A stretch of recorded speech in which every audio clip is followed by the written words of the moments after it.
1.5 থেকে 2 মিলিয়ন, এটা কিন্তু শুধু একটা সংখ্যা না, এটা হলো বাংলাদেশে আশ্রয় নেওয়া রোহিঙ্গা শরণার্থীদের কঠিন বাস্তবতা। ভাবা যায়, এটা একটা মানবিক সংকট যা দিন দিন আরও গভীর হচ্ছে। চলুন এই বিষয়টার একদম গভীরে যাওয়া যাক, কারণ এটা শুধু একটা মানবিক সংকট হিসেবে দেখলে চলবে না। এর সাথে জড়িয়ে আছে জাতীয় নিরাপত্তা আর বিশ্ব শক্তির এক জটিল খেলা, যা ঘটছে ঠিক আমাদের দোরগোড়ায়। তো প্রথমেই দেখে নেওয়া যাক মাঠের আসল পরিস্থিতিটা কি। আমরা কথা বলছি এক বিশাল, ক্রমবর্ধমান এবং সবচেয়ে বড় কথা, রাষ্ট্রহীন একটা জনগোষ্ঠীকে নিয়ে। আচ্ছা, এই যে শরণার্থী শিবিরগুলো, সেখানে জনসংখ্যা বাড়ছে বছরে 3.14% হারে। এখন শুনলে মনে হতে পারে, আরে এ আর এমন কি, কিন্তু এই ছোট সংখ্যাটাই কিন্তু পুরো সংকটটাকে দিনে দিনে আরও অনেক বেশি জটিল করে তুলছে। এর মানেটা কি দাঁড়াচ্ছে?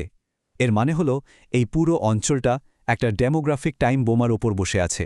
এমন একটা পরিস্থিতি তৈরি হচ্ছে যেখানে স্থানীয় বাংলাদেশিরাই হয়তো নিজেদের এলাকায় সংখ্যালঘু হয়ে পড়বে। চিন্তা করা যায়? দেখুন, বিশ্লেষকরা ঠিক এটাই বলছেন।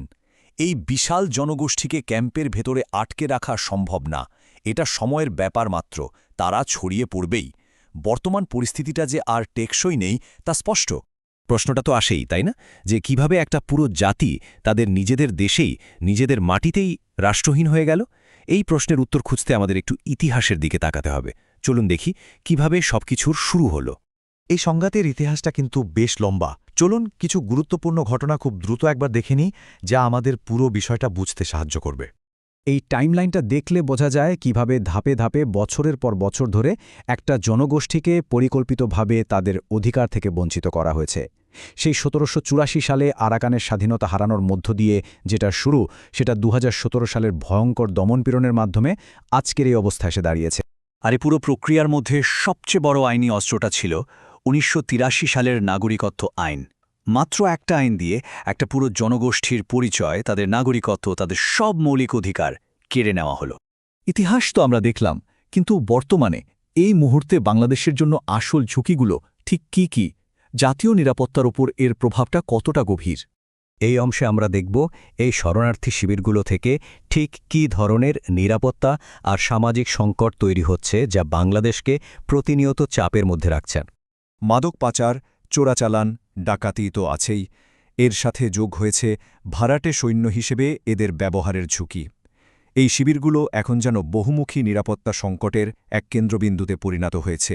আর বিশ্লেষকরা মনে করছেন, মিয়ানমারের জান্তা ইচ্ছে করেই এই অঞ্চলের পরিস্থিতি অস্থিতিশীল করে রাখতে চায়, যাতে রোহিঙ্গা প্রত্যাবাসনের বিষয়টা আর কখনোই আলোর মুখ না দেখে। কিন্তু দেখুন, সমস্যাটা এখন আর শুধু বাংলাদেশ আর মিয়ানমারের মধ্যে সীমাবদ্ধ নেই। এটা এখন একটা গ্রেট পাওয়ার গেম, মানে বিশ্বশক্তিদের ক্ষমতা লড়াইয়ের এক নতুন ক্ষেত্র হয়ে উঠেছে। আর এই খেলাটা চলছে ঠিক বাংলাদেশের দোরগোড়ায়। চলুন এবার একটু বড় পরিসরে দেখি কিভাবে এই আঞ্চলিক সংকটটা চীন, আমেরিকা আর ভারতের মতো দেশগুলোর নিজ নিজ স্বার্থের এক গুরুত্বপূর্ণ অংশ হয়ে উঠেছে। ব্যাপারটা অনেকটা দাবার ছকের মতো। একদিকে চীন, সে চাইছে তার বিশাল অর্থনৈতিক করিডোরটা যে কোনো মূল্যে সুরক্ষিত রাখতে, ঠিক তার বিপরীতে আমেরিকা, যার লক্ষ্য হল ভারত মহাসাগরে চীনের এই প্রভাবটাকেই নষ্ট করে দেওয়া। আর এর মাঝখানে আছে ভারত, তারা নিজেদের প্রজেক্টগুলো বাঁচানোর জন্য আর এই দুই বড় শক্তির খেলার মধ্যে টিকে থাকার জন্য সবার সাথেই একটা যোগাযোগ রাখছে। আর এর ফলাফল হলো রোহিঙ্গা প্রত্যাবাসনের জন্য কেউই আসলে শক্তভাবে কোনো চাপ দিচ্ছে না, কারণ দিনের শেষে সবার কাছেই নিজের কৌশলগত স্বার্থটাই বড়। এই যে ভূ রাজনৈতিক প্রতিযোগিতা, এর মূলে রয়েছে দুটি বিশাল প্রকল্প, চীনের চীন-মিয়ানমার অর্থনৈতিক করিডর আর ভারতের কালাদান মাল্টিমোডাল প্রকল্প। দুটোই রাখাইন রাজ্যের ওপর দিয়ে গেছে। চীন চাইছে মালাক্কা প্রণালীর ওপর নির্ভরতা কমিয়ে ভারত মহাসাগরে সরাসরি ঢুকতে, আর ভারত চাইছে তার পূর্বাঞ্চলীয় রাজ্যগুলোর জন্য বঙ্গোপসাগর পর্যন্ত একটা বিকল্প পথ তৈরি করতে। আর এই দুয়ের টানাটানিতেই রাখাইন রাজ্য বিশ্ব রাজনীতির জন্য এতটা গুরুত্বপূর্ণ হয়ে উঠেছে। এই জটিল পরিস্থিতিতে বাংলাদেশ পড়েছে উভয়ের সংকটে। একদিকে দেশের ভেতরের নিরাপত্তা ঝুঁকি, আরেকদিকে বাইরের দেশগুলোর চাপ। আর এর মধ্যে কূটনৈতিক প্রচেষ্টাগুলো সত্যি বলতে বারবার ব্যর্থ হচ্ছে। তো চেষ্টার তো কমতি ছিল না। প্রথমে দেখুন মিয়ানমারের সাথে সরাসরি কথা বলা হলো, দ্বিপাক্ষিক চুক্তি হলো, কিন্তু কোনো লাভ হলো না। এরপর চীনকে সাথে নিয়ে একটা ত্রিপক্ষীয় চেষ্টা করা হলো, সেটাও শেষ পর্যন্ত ভেস্তে গেল। আর এখন তো পরিস্থিতি আরও জটিল।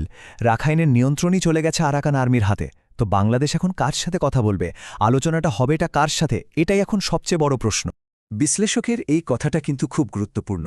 তিনি বলছেন এই সংকটটা শুধু ২০১৭ সাল থেকে শুরু হয়নি, এটা আসলে কয়েক দশক ধরে চলে আসা আমাদের সম্মিলিত রাজনীতিক আর কূটনীতিক ব্যর্থতারই ফল। শেষ পর্যন্ত প্রশ্নটা এখানেই এসে থামে, যখন কূটনীতিক সব পথ একরকম বন্ধ আর বিশ্বশক্তিগুলো কেবল নিজেদের স্বার্থের খেলা খেলছে, তখন এই বিশাল রাষ্ট্রহীন জনগোষ্ঠীর ভবিষ্যৎ কি? এই সংকটের সমাধানটা তাহলে করবে কে আর কিভাবে? এটা এমন একটা প্রশ্ন যা আমাদের সবাইকে ভাবিয়ে তোলে।